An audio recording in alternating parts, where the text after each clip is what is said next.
In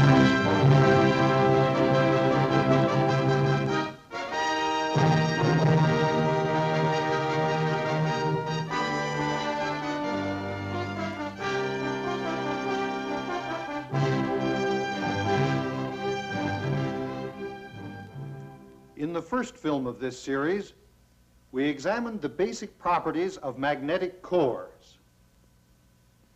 In this film, we'll be dealing with three types of core transfer loops: the single diode transfer loop, the split winding transfer loop, and the inhibit transfer loop. The simplest of the three transfer loops has already been described: the single diode transfer loop. In the single diode transfer loop, we assumed that both cores were initially in the binary 0 state. A non-dot input pulse switched core A to the binary 1 state without affecting core B. Later, a dot pulse applied to the shift winding cleared core A back to 0. The flux change in core A produced an output there. The pulse traveled along to the input winding of core B, entering it on the non-dot side and switching core B to binary 1. Thus, at time t0, we stored a binary 1 in core A, and at time t1, we transferred that binary 1 to core B. The selective isolation of core A from core B was achieved by placing a unidirectional device, the diode that gives this loop its name, in the circuit. The diode allowed current to flow in the circuit in one direction only, into the non-dot side of core B's input. But we can work many variations. For example, we can turn the diode around. Now the situation is reversed. Now the diode will allow current to flow around the circuit in the opposite direction only, into the dot side of the input winding at core B. To demonstrate the loop as we have it here, we'll assume that both cores are initially at binary 1. A pulse is applied to the dot side of the input winding of core A, switching it to the binary 0 state. The change in flux in core A induces an output on the dot side of the output winding. But the diode stops the flow of current in this direction. Core A now holds a 0. Core B remains as it was, at 1. However, if a non-dot pulse is applied to the shift winding of core A, it switches the binary state there back to 1. The change in flux induces an output in the direction the diode allows. This pulse enters the input winding of core B on the dot side, and core B is switched to binary 0. In effect, we have transferred a 0 physically from one core to the next. We have used the single diode transfer loop two ways. First, we were storing a binary 1 in core A and transferring it to core B. Second, by reversing the diode and changing the input to and the transfer from core A prime, we used the loop for storing and transferring a binary 0. And in both cases, the transfer was physical. That is to say, it was done by producing an output pulse that switched the next core in line. And in both cases, we were able to control the time of the transfer. The input pulse at time t0 placed the bit in storage, and it was held there until the shift pulse at time t1 transferred it. The single diode loops have many applications in automatic data processing systems, but there is a limit to the amount of control they provide. Suppose, for example, there were several inputs coming into the first core of a loop. In this way, there are 3 inputs here. The one at the left will set the core to binary 1. The top and bottom inputs will clear it back to 0. And, as the diagram indicates, whenever the core is cleared to 0, an output occurs, switching core B to 1. But this means that either one of the dot inputs can bring about a transfer of the bit from A to B, the bottom one or the top. Tighter control is frequently necessary. We may want the shift to occur only when the bottom pulse is applied. That is, we want the transfer of information to be conditional. As the diagram shows now, the other 2 inputs can be used to switch core A back and forth between the binary 1 and the binary 0 states. But an output will occur only under the condition that a binary 1 is stored in core A and a shift input is applied at the bottom. Let's put the time symbols in the sequence we want. We should have the dot pulse at the top come in at time t1. If this pulse is applied, it kills the binary 1 that had previously been placed in the core. That is to say, it resets the core to 0 without providing an output pulse. The shift pulse comes in at time t2.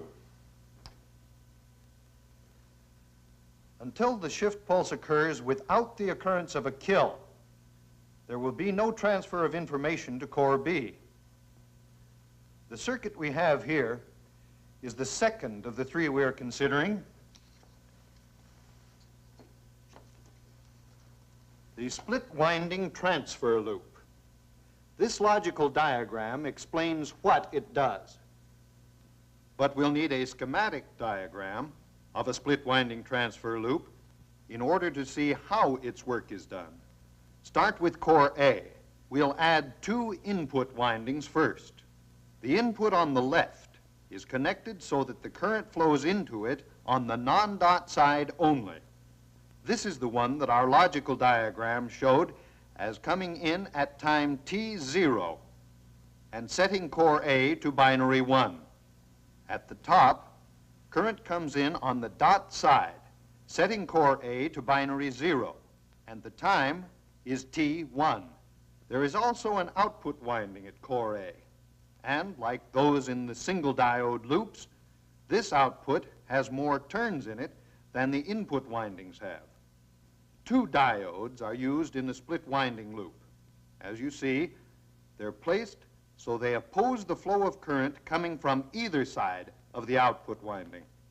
Finally, we'll put an outlet into the circuit between core A and the lower diode. We'll call it point Y, and it will serve to conduct current out of the circuit. The reasons for all this will be clear after we set up core B.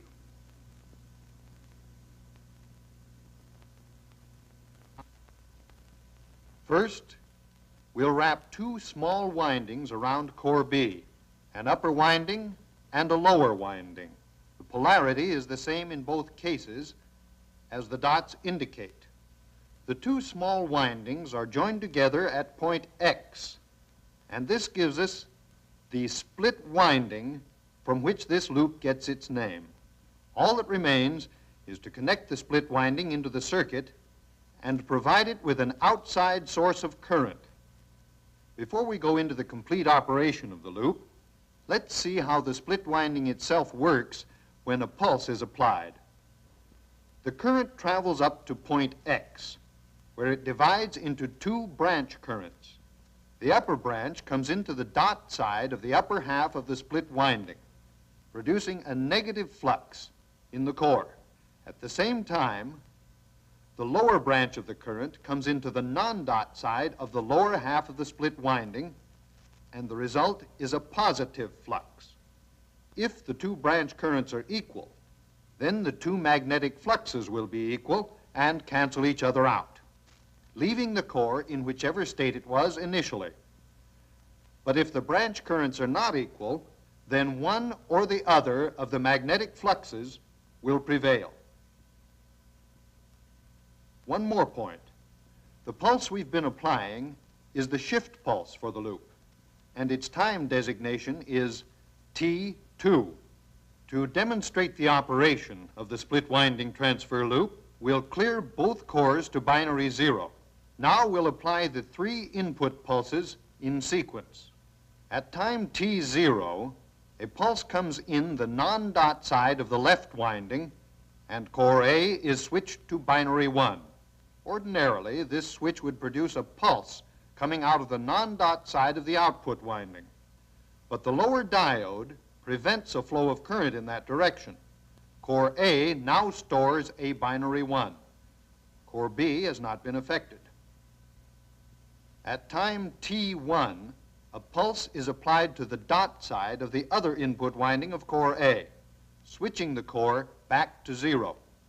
Again, the result ordinarily would be an output pulse, on the dot side this time, but the upper diode stops it, and nothing happens at core B. With both cores at 0, we go on to the next step, the shift pulse at time T2. As we saw before, this current goes to point X, where it divides, and the branch currents enter the two halves of the split winding. The upper branch current comes out on the non-dot side of its half of the split winding. The lower branch comes out on the dot side of its half of the winding. And both of them move along to the diodes.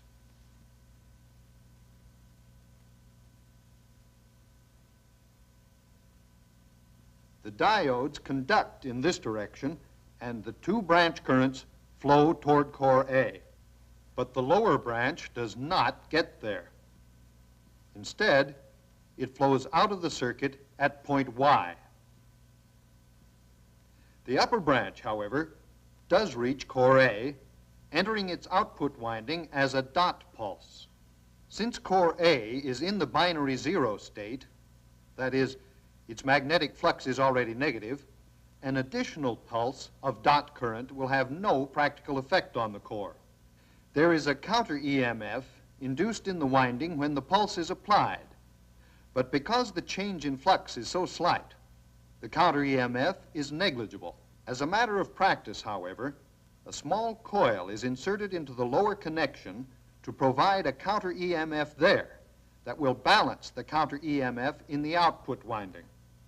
Therefore, the upper branch pulse meets no more impedance than the lower branch does. The impedances are equal, and so the branches are equal. At point Y, this upper branch current joins the lower branch and flows out of the loop.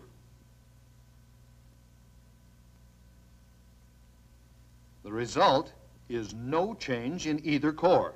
Core A remains at 0 because the upper branch current is applied to its winding as a dot pulse. The upper and lower branch currents are equal, and therefore core B also remains at 0 because equal currents there produce opposing but equal magnetic fluxes, which cancel out. So far, we have not transferred information from A to B. We need to make a change in the sequence of inputs. Again, at core A, we'll apply a non-dot pulse, T0, switching the core to binary 1. But this time around, we'll skip the dot pulse at T1 and leave core A at 1. Then the shift pulse is applied. To understand what follows, we must look at the output winding of core A. With the core holding a binary 1, the residual magnetism is in the positive direction. The upper branch current comes in as a dot impulse, a negative magnetizing force, and switches the core. But as one result of the complete change of flux, a large counter EMF is induced in the winding. The impedance now presented by the output winding is high. In fact, Since this winding has more turns in it than any of the others, the impedance here is the highest in the loop. Its effect on the upper branch current is to make it smaller throughout its course. Let's go back to the moment when the shift pulse was applied. The current divides at point X, but in this situation it divides unequally. The upper branch current is relatively small. The lower branch is large. The upper branch current, working alone, is able to switch core A from binary 1 to binary 0. At core B, however, the upper branch is working against the larger lower branch, and magnetic fluxes that result are also unequal. The weaker negative flux is overcome by the greater positive flux, which switches core B to binary 1. To summarize the operation of a split winding loop, we can switch core A back and forth without affecting core B.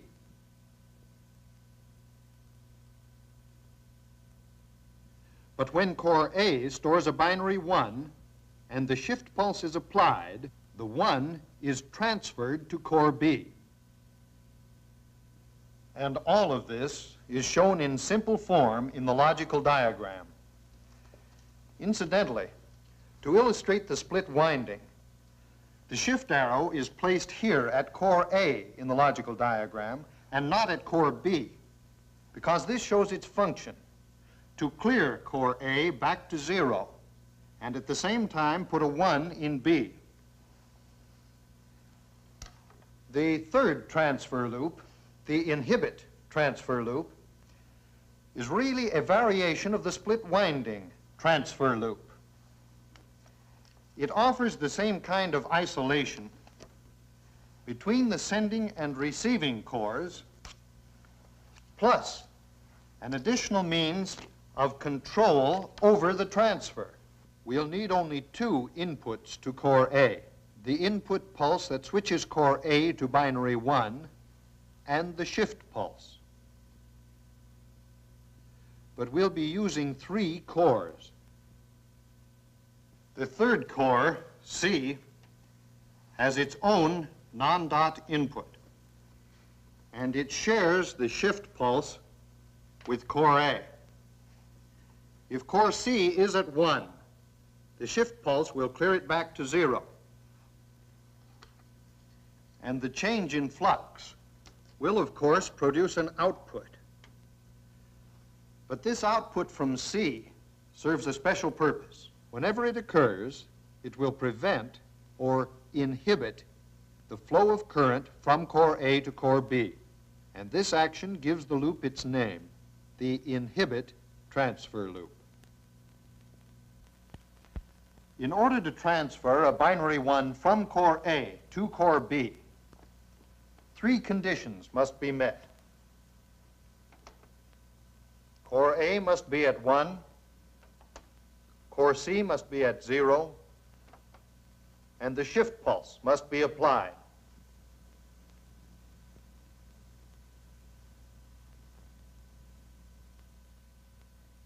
In other words, assuming, as usual, that the 3 cores are initially at 0, if there is a non-dot input at A and no such input at C, then the shift pulse will transfer a 1 from A to B.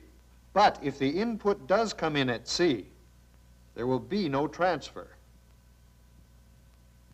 Schematically, this loop resembles the one we've just been studying. There's the same split winding arrangement to which the shift pulse is applied, the same diodes placed so they oppose the flow of current out of either side of the output winding, and the same outlet connecting into the loop at the non-dot side of the output winding. The differences are all on the left. We won't be using the same kind of output winding. Core A has to be moved up to make room for the third core. These two, A and C, have identical input windings and identical output windings. Now, the output windings are unique. Their dot sides are on the right, facing core B in both cases, and their non-dot sides are joined together. We extend the Y outlet to meet the common non-dot side, connect the dot sides into the circuit, and our schematic diagram of an inhibit transfer loop is complete. Notice that each core is isolated. Core B is not directly affected by what happens at A or C because the diodes oppose the flow of current from A and C. The diodes also isolate A and C from each other. A change in the flux of A will not produce an output to C because the lower diode will not conduct in that direction, nor can there be an output from core C up to core A because the upper diode will not conduct. Only one kind of transfer can be made in this loop.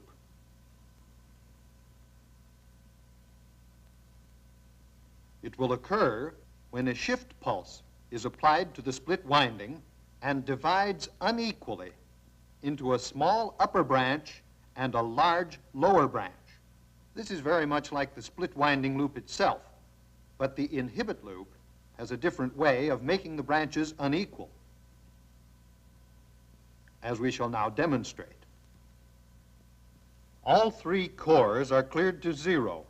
A non-dot input is applied to core A, switching it to binary 1. And for our first operation of the loop, core C is also switched to 1. Now the shift pulse is applied.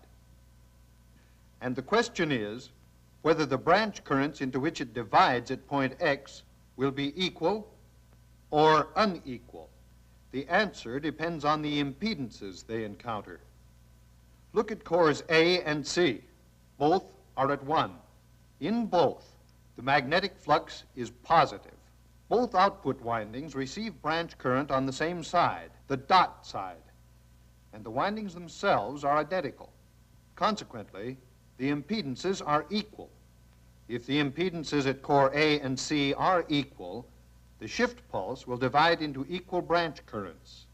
At core B, the equal branch currents set up equal but opposing fluxes, which cancel each other out, and leave the core at binary 0. At core A and at core C, they come in as dot pulses and switch the cores to 0. The two branches join at point Y and flow out of the circuit. Thus, the shift pulse cleared cores A and C, but it was unable to transfer the 1 from A to B. To achieve a transfer, we'll apply the input to core A, but not the input to core C.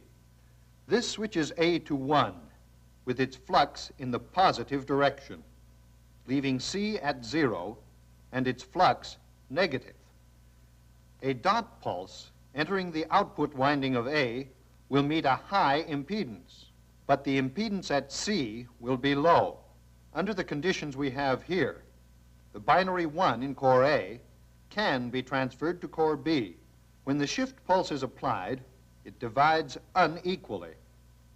The upper branch, which comes up against the high impedance at core A, is small. The lower branch, which has only the low impedance at core C to overcome, is large. The result at core B is the same as it was with the split winding loop, a weak negative flux and a strong positive flux, and therefore B is switched to the binary 1 state. The upper branch current clears core A back to binary 0. The lower branch has no practical effect on core C because it is already at 0. And again, the branches rejoin at Y and flow out of the circuit. In this operation, by keeping C at 0, we were able to transfer a 1 from A to B. Would the reverse be true? Suppose we kept core A at 0 and put a 1 in core C. Would we then be able to transfer the 1 from C to B? No, because the impedances would be reversed. The high impedance at C would result in a small lower branch current, and the upper branch would be large. The upper branch enters the split winding at B on the dot side. Therefore, B would stay at 0. The function of C in this loop is to inhibit the transfer of information from A to B when the inhibiting action is desired. The three transfer loops we've been examining, the single diode, the split winding, and the inhibit, have an amazing number of applications in automatic data processing equipment. One device that is widely used is just a simple extension of the single diode loop.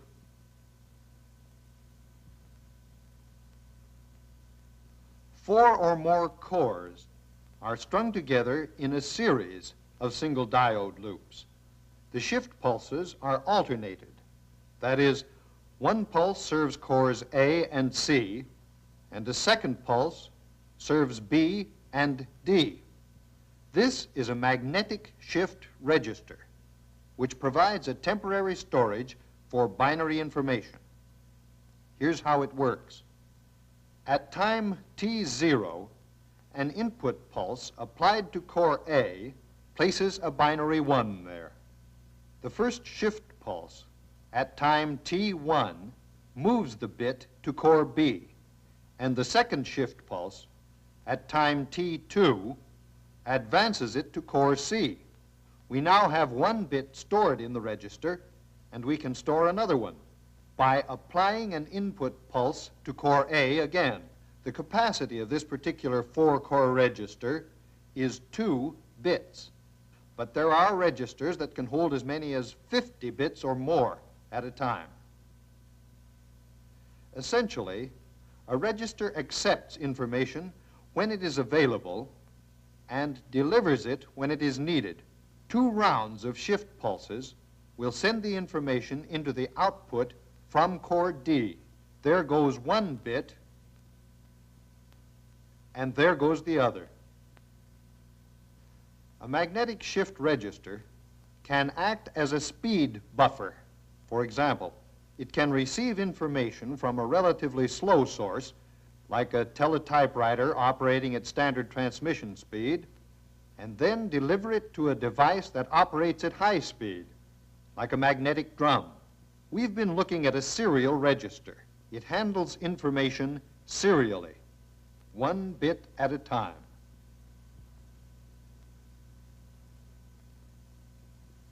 But registers that work in parallel are put together by combining split winding loops with single diode loops. In fact, almost all the functions of control, logic, and arithmetic are achieved by using these 3 loops, singly or in combination. They have many advantages.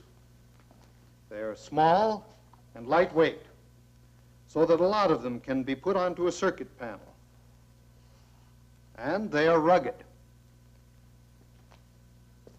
The single diode, split winding, and inhibit transfer loops are, in a very real sense, the building blocks of an automatic data processing system.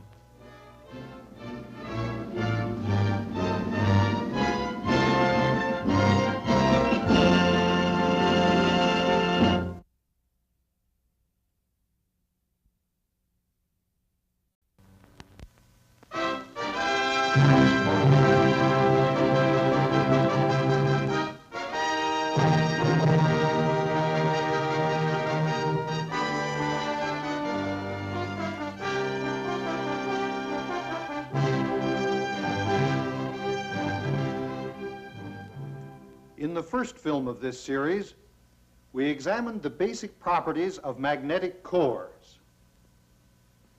In this film, we'll be dealing with 3 types of core transfer loops. The single diode transfer loop into the dot side of the input winding at core B. To demonstrate the loop as we have it here, we'll assume that both cores are initially at binary 1. A pulse is applied to the dot side of the input winding of core A, switching it to the binary 0 state. The change in flux in core A induces an output on the dot side of the output winding. but the diode stops the flow of current in this direction. Core A now holds a 0. Core B remains as it was. The split winding transfer loop and the inhibit transfer loop. The simplest of the three transfer loops has already been described. The single diode transfer loop. In the single diode transfer loop, we assumed that both cores were initially in the binary 0 state. A non-dot input pulse switched core A to the binary 1 state without affecting core B. The selective isolation of core A from core B was achieved by placing a unidirectional device, the diode that gives this loop its name, in the circuit. The diode allowed current to flow in the circuit in one direction only, into the non-dot side of core B's input. But we can work many variations. For example, we can turn the diode around. Now the situation is reversed. Now the diode will allow current to flow around the circuit in the opposite direction only. Later, a dot pulse applied to the shift winding cleared core A back to 0. The flux change in core A produced an output there. The pulse traveled along to the input winding of core B, entering it on the non-dot side and switching core B to binary 1. Thus, at time t0, we stored a binary 1 in core A, and at time t1, we transferred that binary 1 to core B.